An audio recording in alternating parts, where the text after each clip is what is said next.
Hi everyone. तो discuss करेंगे आरती industries limited को। आरती इंडस्ट्रीज पे बहुत ज्यादा क्वेश्चन आ रहे हैं सभी लोगों के कि स्टॉक को यहाँ खरीद सकते हैं या फिर यहाँ बेच करके निकल जाए, क्योंकि स्टॉक में काफी अच्छा करेक्शन देखा गया है। और करेक्शन अगर आप देखोगे यहाँ पे 52 वीक हाई जो है 766 के लेवल पे इसने बनाया, और वहां से स्टॉक का आज का करेक्शन आप देखोगे तो 46% के आसपास स्टॉक जो है करेक्ट हो गया है।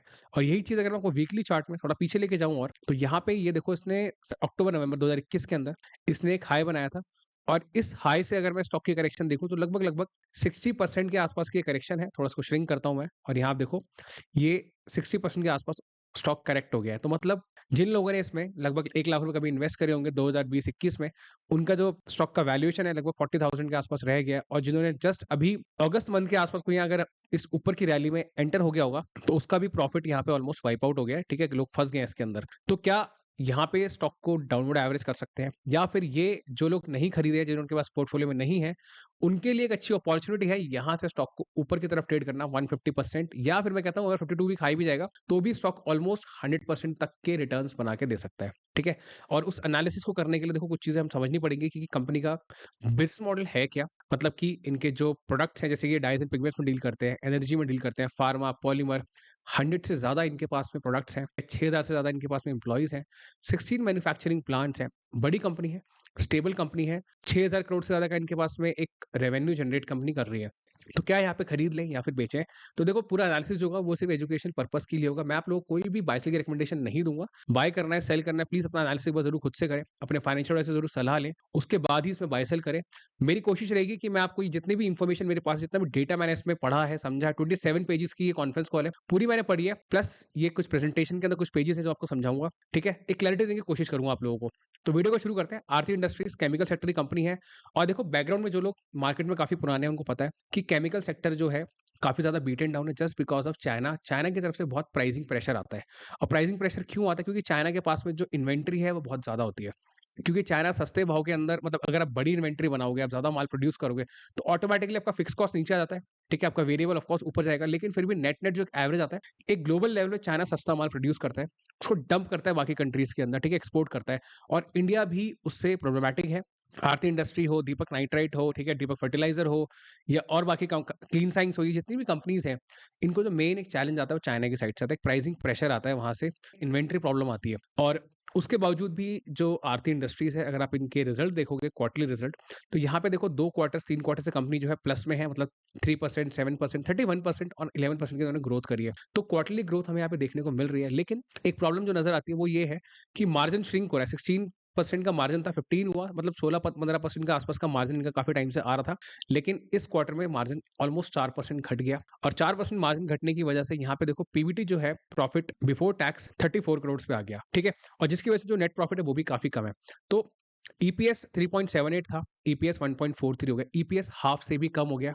वही चीज मार्केट ने करी, ईपीएस घटा, मार्केट ने स्टॉक का भाव भी हाफ से कम कर दिया। मार्केट कहता है अगर ईपीएस आधा हो गया, of course earning per share, जब शेयर में अर्निंग ही नहीं मिलेगी हमें, तो हम शेयर रख के करेंगे क्या? तो लोगों ने स्टॉक को यहाँ से गिराया। 50% ईपीएस गिरा, उससे ज्यादा गिरा, 50% से ज्यादा लगभग स्टॉक गिर गया। ऑल टाइम हाई से देखोगे तो काफी नीचे की तरफ है। लेकिन एक चीज समझने वाली है कि हर गिरता हुआ स्टॉक अच्छा नहीं होता, और हर गिरता हुआ स्टॉक बेकार भी नहीं होता। हमें सिर्फ वैल्यूएशन एनालिसिस करना आना चाहिए कि किस वैल्यूएशन पे हमें खरीदना है, किस वैल्यूएशन पे हमें बेचना है।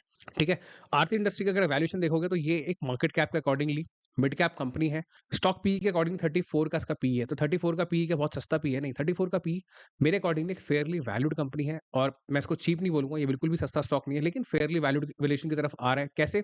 अगर आप इसका लॉन्ग टर्म का चार्ट देखोगे, प्राइस टू अर्निंग मल्टीपल का, तो 5 ईयर्स का जो मीडियन है वो 35 का है। और ये अपने मीडियन से थोड़ा सा नीचे आया 1 पॉइंट। अगर आप 3 ईयर देखोगे, सेम है, 34 का मीडियन है। उसके बाद में स्टॉक लगभग यहाँ देख रहे हो 63 के पी तक इसने ट्रेड किया हुआ है, और अभी मीडियन के पास में आ गया। लेकिन जो लॉन्ग टर्म का ट्रेंड मुझे नजर आता है इसके अंदर वो ये है कि स्टॉक बीच बीच में पीछे के लेवल पे अगर आप देखोगे, जो मंदी आती है 17, 18, 20 के पी तक भी जाता है। तो अगर यहाँ से स्टॉक और करेक्ट होगा, स्टॉक मार्केट है, कुछ भी हो सकता है, अगर स्टॉक यहाँ पर आ गया है तो स्टॉक कोई बड़ी बात नहीं है। यहाँ से 10% की करेक्शन आपको और दिखा दे, मतलब कि 420 से लगभग 460 का लेवल भी आपको दिखा से, कोई बड़ी बात नहीं है इसके अंदर। मतलब 360, सॉरी। ठीक है, मैं एक यहाँ लाइन ड्रॉ करता हूँ, आप देख सकते हो, ये वीकली चार्ट में लाइन ड्रॉ करिए। तो ये एक लेवल है, स्टॉक यहाँ तक भी आ सकता है, उसमें कोई बड़ी बात नहीं हो सकती, क्योंकि जो प्राइस टू अर्निंग मल्टीपल है अभी भी ऊपर साइड है, मार्केट यहाँ पे और करेक्शन दे सकता है। दूसरी चीज, ठीक है, स्टॉक नीचे आ जाएगा, देख लेंगे खरीदना है, नहीं खरीदना है। लेकिन अगर वैल्यूएशन के हिसाब से देखें तो स्टॉक और सस्ता हो जाएगा। आरओसी 7% है, आरओई 8% है, बहुत शानदार नहीं है, ठीक-ठाक है। क्वार्टरली ग्रोथ आ रही है, प्रॉफिट कम हो गया है, ठीक है, क्योंकि यहाँ पर कंपनी के पास में इंटरेस्ट की भी एक ऑब्लिगेशन है। बैलेंस शीट में यहाँ पर डेट है और उसके ऊपर कंपनी को इंटरेस्ट पे करना पड़ता है। ये है डेट और ये है कंपनी के पास रिजर्व्स। रिजर्व ज़्यादा है, डेट कम है और डेट क्यों लिया है? डेट लिया है यहाँ पे कैश एंड वर्किंग कैपिटल के लिए। मतलब कंपनी अपनी कैपेसिटी को कॉन्स्टेंटली बढ़ा रही है, अलग-अलग सेगमेंट्स के अंदर अपने बिज़नेस को एक्सपैंड कर रही है। और वो कैसे पता लगता है? आगे दिखाता हूँ आप लोगों को। इन्वेस्टर्स पोर्टफोलियो ठीक-ठाक है, 42% जो है प्रमोटर के पास है, 9% एफआई है, 18% डीआई है, 29% पब्लिक है। ठीक-ठाक ये इन्वेस्टर पोर्टफोलियो है यहाँ पर। नेट-नेट अगर बात करें कि कंपनी यहाँ पर जो अपना एक्सपेंशन कर रही है, वो जा कहाँ रहा है पैसा, ठीक है? अगर आप यहाँ पे इनकी इस स्लाइड में आकर के देखेंगे, तो यहाँ पे जो कंट्रीब्यूशन ऑफ बिज़नेसेस है, वो इंक्रीज़ हो रहा है। जैसे कि यहाँ पे जो एनर्जी सेक्टर है, वो 15% कंट्रीब्यूट करता था पहले, ऑलमोस्ट 3 साल पहले। अब 32% कंट्रीब्यूट करता है इनके बिज़नेस में। सेम तरीके से पॉलीमर 1% बढ़ गया है, ठीक है? फार्मा जो है यहाँ पे 7-8% घटा है, लेकिन एग्रोकेमिकल 23% से घट के 18% पे आ गया है। नेट-नेट मैं आपको समझाना ही चाह रहा हूँ कि कंपनी जो है अपना प्रोडक्ट पोर्टफोलियो एनहांस कर रही है और वही चीज़ आपको इस कॉन्फ्रेंस कॉल में पढ़ने को मिलेगी, ठीक है? अगर आप पूरी पढ़ोगे तो आपको समझ आएगा कंपनी अलग-अलग सेगमेंट्स के अंदर नए-नए प्रोडक्ट को लॉन्च कर रही है। चाइना की तरफ से प्राइसिंग प्रेशर है, लेकिन फिर भी कंपनी जो है अपनी कैपेसिटी को बढ़ा रही है ताकि एक अच्छा मार्जिन वहाँ से निकाल पाए। कंपनी के पास में बहुत सारे कॉन्ट्रैक्ट्स भी हैं जिनके बारे में उन्होंने बात करी है। कॉन्ट्रैक्ट 1, 2, 3, 4 अगर आप पढ़ोगे यहाँ पे, ये बिग साइज़ कॉन्ट्रैक्ट्स हैं। इनके पास में कॉन्ट्रैक्ट साइज़ काफ़ी ज़्यादा है। जो इन्होंने बताया कि कितने साल का कॉन्ट्रैक्ट है, 20 साल, 10 साल, 15 साल, 4 साल, ठीक है? वो सारी चीज़ें इन्होंने एक्सप्लेन करी हुई हैं। अगर आप लॉन्ग टर्म व्यू देखोगे तो एग्रोकेमिकल थोड़ा-सा बीट एंड डाउन है और वो आप किसी भी कंपनी को देख लो, चाहे वो दीपक फर्टिलाइज़र है और कंपनीज़ हो। प्रॉब्लमैटिक चीज़ ये होती है कि चाइना जो है इन्वेंटरी बढ़ा देता है और इंडिया में भी इन्वेंटरी बढ़ गई 2023 के अंदर। काफ़ी अच्छा बूम था और उसकी वजह से अब इन्वेंटरी करेक्शन हो रहा है। मतलब कि पुराने माल को बेचा जा रहा है कम भाव के अंदर। उसकी वजह से नया प्रोडक्शन तो हो नहीं रहा, नया वॉल्यूम बढ़ नहीं रहा और प्राइस भी कम है। डाइज़ एंड पिगमेंट्स जो है वो लिंक कर दिया गया है इकोनॉमिक साइकिल के साथ। कैसे? बहुत सिंपल सी चीज़ है। अगर आप कपड़े डाई करते हो, ठीक है? कपड़े बनाते हो आप, जीन्स पैंट बनाते हो, आप शर्ट्स बनाते हो, ठीक है? कोई और फैब्रिक बनाते हो, कुछ बेडशीट्स बनाते हो, आपको डाइज़ की रिक्वायरमेंट आती है, पिगमेंट्स की रिक्वायरमेंट आती है। लेकिन वो रिक्वायरमेंट तभी ज़्यादा बढ़ेगी जब जीडीपी इंक्रीज़ करेगी, जब लोग शॉपिंग ज़्यादा करेंगे, लोग कपड़े ज़्यादा खरीदेंगे, लोग बाकी जो फैब्रिक्स होते हैं, उनको ज़्यादा खरीदेंगे, तभी डाइज़ एंड पिगमेंट्स की रिक्वायरमेंट बढ़ेगी। सेम तरीके से प्रिंटिंग इंक्स है। तो देखो इकोनॉमी जो है हमारी थोड़ी-सी अभी डाउन ट्रेंड की तरफ है, ठीक है? 7.2% की जीडीपी थी, 5.5% की तरफ आ गई है नीचे। अनुमान लगाया जाए थोड़ा-सा आगे इन्फ्लेशन और बढ़ेगा। हमारे जो इंडिया के जो आरबीआई है, उन्होंने अभी तक इन्फ्लेशन के चलते हुए रेट कट नहीं किया है और रेट कट ना करने से 2 प्रॉब्लम आती है। पहली चीज़, एक तो मार्केट के अंदर डिमांड कम रहती है और दूसरी चीज़, ये जो कंपनीज़ है ना, इनकी बैलेंस शीट में जो डेट है, ये 3000 करोड़ की, इनको इंटरेस्ट पे करना पड़ता है उसपे ज़्यादा। तो अभी इंटरेस्ट कंपनी कितना पे कर रही है? 62 करोड़ का क्वार्टरली, ठीक है? एनुअल जो इंटरेस्ट लगभग इनका आ रहा है 240 करोड़ के आसपास है। अगर यहाँ पर इंटरेस्ट घटेगा, मतलब कि इंटरेस्ट की जो दर है, परसेंटेज है, अगर वो कम आती है, तो डेफिनिटली इनको अपनी जो ये प्रॉफिट एंड लॉस का जो ये इंटरेस्ट पे कर रहे हैं, ये कहीं न कहीं घटेगा, उससे नेट प्रॉफिट बढ़ेगा। तो नेट-नेट डबल इम्पैक्ट आता है। एक इम्पैक्ट आया इकोनॉमी के ऊपर, एक इम्पैक्ट आया कंपनी की बैलेंस शीट से डायरेक्टली प्रॉफिट एंड लॉस के ऊपर, ठीक है? जिसकी वजह से नेट प्रॉफिट्स कम हो जाते हैं। तो कंपनी में एक इम्पैक्ट है, ग्लोबल कह लो या फिर आप इंडिया के लेवल पे कह लो, क्योंकि इनके एक्सपोर्ट लेवल भी अच्छे हैं। एनर्जी एंड एप्लीकेशन की बात करी जाए तो इवॉल्विंग है, लार्ज पोटेंशियल है उसके अंदर। कंपनी 32% वहाँ से रेवेन्यू जनरेट कर रही है, व्हिच इज़ गुड। फार्मा जो है ठीक-ठाक ग्रोथ कर रहा है, वॉल्यूम ग्रोथ एफवाई 24 के बाद, और पॉलीमर और एडिटिव्स जो है वो रिकवरी पाथ पर है। तो नेट-नेट यहाँ पे जो समझने वाली चीज़ ये है, कंपनी का कहना है, जो आप पूरा अगर यहाँ पढ़ते हो, आपको समझ आएगा कि कंपनी के पास में कॉन्ट्रैक्ट्स भी हैं, कंपनी के पास बिज़नेस भी है, लेकिन चैलेंजिंग चीज़ क्या है? चाइना, चैलेंजिंग चीज़ क्या है? इकोनॉमी का डाउन ट्रेंड, चैलेंजिंग चीज़ क्या है? इन्वेंटरी का बढ़ जाना। आगे-आगे ग्रेजुअली इनका कहना है कि चीज़ें जो हैं कंट्रोल में हैं। ये नए प्लांट्स भी लगा रहे हैं, उनको भी ये लोग जैसे ही लाइव करेंगे और इनकी कैपेसिटी बढ़ेगी, और वो चीज़ आप यहाँ देख सकते हो। इनका जो सेल्स का नंबर है, वो यहाँ पे 4000 से बढ़ के 4500 हुआ, 10% यहाँ पे ग्रो करा।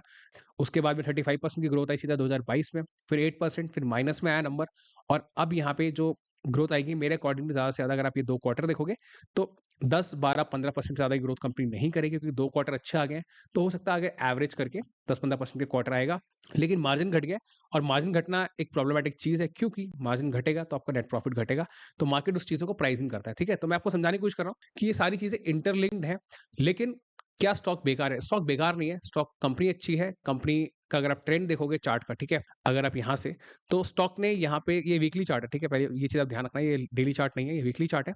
तो स्टॉक यहाँ कहीं पे इसने एक अच्छा कंसोलिडेशन किया, ठीक है? करीब यहाँ पे अगर आप देखोगे तो 2019 के साल में स्टॉक ने यहाँ कंसोलिडेशन किया है, पूरे साल में। स्टॉक फिर ऊपर जाता है, ठीक है? काफ़ी अच्छी एक रैली आती है बुल रन के अंदर, यहाँ पे कहीं पर ये स्टॉक हाई बनाता है, फिर थोड़ा ऊपर जाता है, फिर हाई बनाता है, नीचे आया, ऊपर गया और फिर नीचे आया और फिर ऊपर गया, फिर नीचे आ गया। इसका कहने का मतलब ये है कि स्टॉक अभी डाउन ट्रेंड में आया just because of economic cycles. ये स्टॉक मेरे अकॉर्डिंगली यहाँ पे थोड़ा-सा और साइडवेज़ जा सकता है और साइडवेज़ जाएगा तो लगभग-लगभग मेरे अकॉर्डिंगली शायद 6 महीने स्टॉक इसी रेंज में निकाल दे, थोड़ा-सा और नीचे आ जाए यहाँ पर कहीं अगर मैं आपको लाइन ड्रॉ करके दिखाऊँ, तो 10% की करेक्शन अगर आप और देख सकते हो यहाँ पर, तो लगभग-लगभग 388 और ये लाइन यहाँ पे आ सकती है, ठीक? तो ये लेवल आपको मिल सकता है देखने के लिए, कोई बड़ी बात नहीं है, 420 का भाव है। अगर किसी के पोर्टफोलियो में है, आपको एवरेज डाउन करना है अगर, तो आप यहाँ पर जो है स्टैगर्ड वे में कर सकते हो, यहाँ पे खरीद लो, बेशक थोड़ा-सा नीचे आया तो यहाँ खरीद लेना।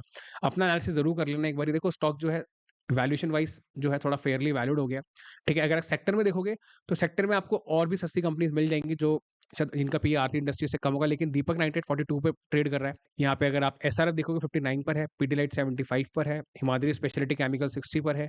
सेक्टर के अकॉर्डिंगली भी आरती इंडस्ट्रीज़ जो है अभी प्राइस टू अर्निंग मल्टीपल के हिसाब से नीचे मिल रहा है आपको, अच्छे खासे करेक्शन के अंदर मिल रहा है।